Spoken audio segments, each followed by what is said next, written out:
I should have walked away after fixing the damn cabinet. But I didn't. I stayed. It was just supposed to be a favor. She asked if I knew how to fix a loose door hinge, the kind that slams shut when you least expect it. I said I'd take a look. Didn't even ask for tools. Just followed her up the narrow staircase like a dumb kid trying not to stare too long at the curve of her shoulders in that black sweater. She lived 2 doors down from my apartment, Ms. Rania, people called her. Always the mystery woman. Always alone. And always quiet, like her life was something carefully sealed behind double locks. I never thought she even noticed me. Until today. Her place smelled like jasmine and something deeper, sandalwood maybe. A record played low in the background. Not Spotify. A real vinyl. That detail got to me. You don't have to take your shoes off, she said without looking back. But I already had. I didn't want to track dust on her pale floors. The kitchen was smaller than I expected, cluttered with books instead of dishes. She had a single stool pushed against the counter, and an open bottle of red wine, one glass used, the other still clean. You always fix cabinets for neighbors? She asked, arms crossed but not cold. Only for ones who play Nina Simone on vinyl. I tried to joke, but my voice came out weirdly soft. Tight. She tilted her head, amused, but didn't reply. The cabinet was an easy fix. 2 screws tightened, 1 hinge adjusted. Took me less than 10 minutes. But I didn't leave right after. I lingered, waiting for her to say something. Or maybe I was hoping she wouldn't. You want wine? She finally asked. I should have said no. But I nodded. 1 glass became 2. I told her about the photography course I just dropped out of, how my parents didn't know. She listened, really listened, not like someone older trying to offer advice, but like someone who remembered what that kind of uncertainty felt like. When she spoke, her words were careful. Not forced, not fake. I was married once. Long time ago, she said, swirling her wine. He didn't know how to sit in silence without trying to fix it. That line stuck to me. We weren't flirting. Not exactly. But there was something between us now. Something unspoken and heavy, like the pause before thunder. Every movement started to feel sharper, the way she tucked her hair behind her ear, the way I avoided looking at her mouth when she laughed. Why did you stay? She asked suddenly. I looked up. What do you mean? You fixed the cabinet. You could have left. But you didn't. My throat dried. Do you want me to? She didn't answer. She just stood up, walked slowly toward the hallway, then looked over her shoulder. Her voice was low. Steady. What happens tonight doesn't leave this room. She didn't smile. She didn't wink. She just waited. And I couldn't move. Not yet. I didn't follow her right away. I stood there like a kid caught between wanting and knowing better. My hand gripped the back of the kitchen chair. Her hallway light was on, casting a soft amber glow on the hardwood. She was halfway down the hall, silhouetted, waiting, but not begging. It wasn't like I hadn't thought about her before. I had. Of course I had. But thinking is safe. This wasn't. I walked slowly. The wine felt heavier in my veins now. Or maybe it was her scent, jasmine again, but fainter, more lived in. She sat at the edge of the couch in her living room, legs crossed, fingertips toying with a folded photograph I hadn't noticed earlier. You okay? I asked. She nodded, then shook her head. You remind me of someone. Old friend? Her mouth curled, but not into a smile. Someone I should have let go of sooner. Silence. Long. She didn't fill it, and I didn't dare. On her coffee table, there was a worn notebook, half a slice of pear, and a small chipped cup holding 3 used matchsticks. No symmetry. No display. Just real. I wondered what her mornings looked like. What her voice sounded like before noon. This feels, I began but stopped. Wrong? She said for me. Complicated. She nodded like she'd been waiting to hear that word. I taught you 2 years ago. Remember? My stomach dropped. I remembered her as the guest lecturer in my creative nonfiction class. I was 19. She had read something raw from her memoir draft about watching her father die in a hospice bed. I hadn't spoken to her directly then, but I remembered how quiet the room went after she closed her notebook. Now she was looking at me like she knew I remembered. Technically, she said, her voice lighter now, there's no rule against former students drinking my wine and fixing my cabinets. I sat down across from her, knees almost touching. I didn't come here for I know. She reached for the pear slice and broke it in 2. Handed me half. Our fingers touched for a second too long. Then she whispered, not looking at me. You looked sad when you walked in. I didn't know what to say. My throat ached. I think I've been, I said finally, trying to feel something. Lately. Anything. Her eyes softened, but her mouth stayed still. That was the moment. The quiet, dangerous kind. The kind that doesn't need loud music or fast moves. Just 2 people sitting too close, knowing something's shifting and pretending it's not. I could have left. I even reached for my keys. But then she touched my arm, barely, fingertips brushing the sleeve. Will you stay a little longer? She asked. And I didn't answer. I just placed the keys back on the table, quieter than I meant to. The lights stayed low. She didn't turn on the lamp. Just the hallway glow behind us, softening everything. Shadows moved slow on the walls, and her voice, when she spoke again, was quieter, like she was saying something not meant to last beyond the moment. Do you still write? She asked. I paused, caught off guard. Not really.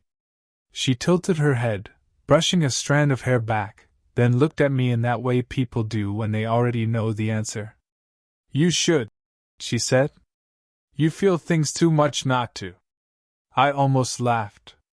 That a compliment or a warning? Both. Her eyes didn't flinch. And then, something small, but it cracked the silence wide open. She pulled the folded photo closer, unfolded it without ceremony, and held it out. It was her. And a man. Younger version of her, maybe mid-30s. His arm around her shoulder. Her smile was tight. The man wasn't smiling at all. My ex, she said, took that the day we signed the divorce papers. Can you believe that? I didn't reach for the photo. Just watched her fingers rest along its edge like she was steadying herself. Why keep it? I asked. She shrugged. Proof. That I stayed too long. That I was small in that version of myself. I don't want to forget it. Then she leaned back, sighed, and covered her face with one hand. God. I haven't told anyone that in years. That broke me a little. Because I could feel it, her loneliness, sitting there between us like another person, staring me down. I wanted to say something. Something that wouldn't sound like a boy pretending to be a man. Instead, I shifted forward, hand on my knee, ready to stand. Maybe I should go. And right then, her phone rang. Loud. Abrupt. The kind of sound that doesn't belong in soft-lit rooms where truths hang in the air. She froze. Didn't move to answer. Just stared at the screen. Ignore it, she said quickly, almost too quickly. But I'd already seen the name. David. No last name. Just David. I didn't ask. Didn't need to. But the air shifted. I felt myself pulling back, not physically, but inside. Retreating to someplace safer. Less exposed. I didn't mean to stay this long. I muttered, standing now. It's late. She stood too, slower. I know. I walked toward the kitchen, reached for my keys. Her fingers brushed my wrists before I could grab them. Not to stop me, just to feel something. I didn't call him, she said softly. I haven't in months. Her hand dropped. Mine didn't move. Then she stepped in, just a little closer. Enough that I could smell the wine on her breath. Hear the pause before her next sentence. And then she said it, so soft it was almost a breath. If I asked you to stay, really stay, would you? I don't know, I said, and immediately hated how weak it sounded. She stood so still. No pleading. No soft touch. Just eyes on mine like she was done pretending anything between us was casual. You don't know, she repeated, not angry. Not mocking. Just tired. Right. I stepped back, finally grabbing the keys, my fingers fumbling like they didn't belong to me. The hallway stretched behind me, dark and familiar, but something kept my feet planted. I'm not some kid looking to make a story out of this, I said. You think I haven't thought about how wrong this is? She looked down at the photos still lying on the coffee table. Then back up. No, she said. I think you're scared. That hit harder than it should have. My chest tightened. Of what? Of wanting something you can't explain. Her voice cracked, just slightly, but she didn't look away. And I'm scared too. For a second, the whole room felt off balance. Like if one of us moved the wrong way, the moment would collapse in on itself. She stepped forward. Do you know how long it's been since someone looked at me and didn't see damage? I couldn't speak. She was trembling now, barely, but I saw it. In her jaw, her hands, the way her breath caught at the top of her chest. I didn't ask you to stay so you'd fix anything, she whispered. I asked because I wanted you near me. Just near? I let the keys drop back to the table. Do you think I don't feel it too? I asked. You walk into a room and I forget my own name. I keep telling myself it's just curiosity or timing or whatever, but the truth is, I stopped myself. The words sat on the edge of my tongue, raw and dangerous. She stared at me, lips slightly parted, like if I said them out loud, something real would break. Say it, she said. I shook my head, breathing unsteady. Say it. I don't want to leave, I admitted. I don't know what this is, but I don't want to go back out there like nothing happened. Her eyes softened, and for the first time, she looked afraid. We stood in silence. Not the safe kind. The kind that feels like it's asking you to leap. Then, slowly, she reached out and placed her palm against my chest. Her hand was warm. Steady now. Then stay, she whispered. But not halfway. That was it. No kiss. No move forward. Just her hand on my chest and mine hovering near her waist, not touching, and both of us standing in the middle of something that wasn't quite love, but wasn't casual either. And in that charged silence, in that space between yes and no, she looked up at me and asked, Do you really see me? I opened my mouth to answer her. To say yes, of course I saw her, not just her body, not just the silence in her apartment, not just the tension that had wrapped itself around us like a second skin. I saw her, the way she guarded herself even when she reached out. But before I could say anything, a sharp knock hit the door. Once. Then again, harder. We both flinched. She stepped back instantly, hand falling from my chest, expression tightening like a curtain being yanked shut. I looked at the door. Then at her. Her eyes were wide now, calculating. "Don't say anything," she whispered. The knock came again, followed by a voice. Male. Flat. Familiar. "Rania? You in there?" It took me a second to recognize it. David. The name on the phone screen. She didn't move. Neither did I. Then the voice again, closer now. "Your car's out front. I saw the lights." She swallowed, slowly. Then turned to me, her voice barely audible. "He still has a key. Do you want me to go?" I asked, already stepping back toward the hallway. "No," she said quickly. Then, quieter, "But you can't be seen." Panic buzzed under my skin, but she was already moving. She pulled open the hall closet, grabbed my hoodie from the hook, shoved it into my arms.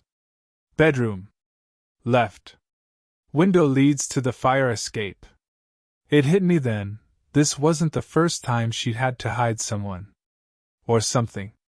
I stopped cold. "Wait. How long were you two together?" She turned to face me, breath shallow.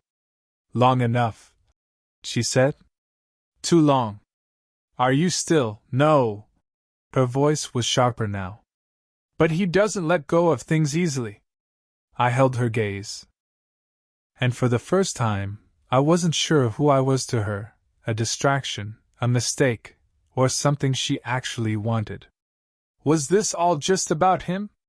I asked. "Some middle finger to your past?" That made her pause. And then, softly, painfully, "No. God, no. I didn't plan for you.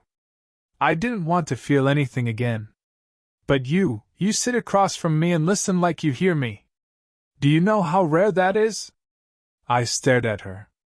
I wanted to believe it. I did. But behind her, the doors shook with another knock. She stepped close again, hands on my arms. "This isn't the ending," she whispered. "Don't make it the ending." I nodded once, turned, and slipped down the hall.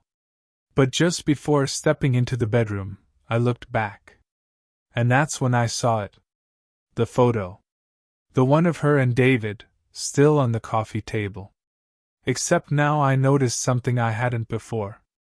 Behind them, blurry but unmistakable. A boy. Barely a teen. Dark hair. Same nose. I stared at it, heartbeats slamming in my ears. She noticed where I was looking. Her lips parted. She tried to say something. But it was too late. I already knew. I knew that boy was me. I didn't go out the window. I sat on the edge of her bed, hoodie in my lap, that photo still burned behind my eyes. That boy. 13 maybe? Me. Hair shorter, face rounder. But it was me. I didn't remember being in that picture. I didn't remember her. But the look on her face when she saw me staring, it said everything. She walked into the room quietly, closed the door behind her. "Tell me the truth," I said. "How do you know me?" She didn't answer right away. Just looked at me the way you look at something that might break if you touch it too fast. Then she sat beside me, hands folded in her lap. "You stayed with your aunt for a summer. 13 years ago. She lived down the street from me. You used to ride your bike past my porch every morning." I stared at her. "That's it." She gave the faintest smile. "You knocked on my door once. You thought I was crying. You brought me a popsicle. Said I looked sad?" It hit me like a memory underwater, distorted, slow, painful to surface. A blurry porch. A woman in a green dress. The stickiness of orange popsicle melting down my hand. I never forgot that. She whispered. No one had ever seen me like that. Not even the man in the picture. So when you saw me again, I didn't realize it was you at first. You looked older. But then something in the way you spoke. The way you waited for silence to settle. It hit me. I didn't know what to say. My hands were shaking. So this whole time, you've been what, watching me? No, she said quickly. No, never like that. I didn't want this to happen. I didn't plan it. I tried to ignore it. But when you showed up again, when you sat across from me and really looked at me. Her voice broke. I wasn't invisible anymore. I leaned forward, elbows on my knees, head in my hands. This is insane, I said. I was a kid. And I was falling apart, she replied. You reminded me that there was still softness in the world. That I didn't have to be stone all the time. I looked up at her. She was crying now, silent tears. And something inside me cracked. Because she wasn't lying. Not to me. Not about this. I reached for her hand. Held it. We can't pretend this is normal, I said. I know. But we can't pretend it didn't mean something either. Her fingers tightened around mine. Then stay, she said again, but this time it wasn't a question. This time it was steady. Real. I'll stay, I said, barely above a whisper. But I don't want to hide. Not from this. Not from you. She leaned her forehead to mine. And for once, there were no more words left unsaid. Just the quiet understanding of two people finally choosing to stop running. We never spoke about that night in a way that made it smaller. We didn't wrap it up in neat terms or try to label it for anyone else's comfort. What happened between us didn't have a clean name. But it had meaning. And it stayed. Rania didn't call David again. He stopped knocking. Eventually stopped showing up. I kept coming back. Not because it was easy, it wasn't, but because something between us felt unfinished if I didn't. We didn't rush. There were weeks where I only stayed for tea in silence. Days where we sat on opposite ends of the couch and said nothing, letting the air settle around the things we still hadn't learned how to name. But she opened up, piece by piece. Told me about the day she left her marriage with only a book bag and a chipped mug. How she'd spent years being told she was too much, and then not enough. Sometimes in the same breath. I told her about the feeling of always being one wrong decision away from disappointing everyone. My parents, my professors, myself. We didn't try to fix each other. We just listened. One night she brought out the photo again. I thought about throwing it away, she said. But then I realized, it's not just about him. It's about who I used to be. And who found me when I didn't know I needed to be seen. I looked at the boy in the picture, me, and finally remembered what I'd said that day on her porch. You don't have to be alone if you don't want to be. I think we spend so much of our lives building walls we think will keep us safe. But sometimes someone shows up who reminds you it's okay to be soft again. She reminded me of that. And I reminded her she was still someone worth being seen. Now, years later, people still ask how we met. We don't tell the full version. Not because we're ashamed, but because some stories aren't meant for everyone. Some stories live best in quiet rooms, in glances that last a second too long, in phrases like, "Will you stay?" and, "Not halfway." We started something in silence. But we stayed because of everything that grew in between the silence. The respect, the understanding, the kind of love that's never loud but never leaves. It wasn't perfect. It was human. And sometimes that's enough. Did you enjoy the story? What kind of stories would you like to hear next? Let us know in the comments. Your ideas inspire the next chapter. Speech Alone, backhand index pointing down.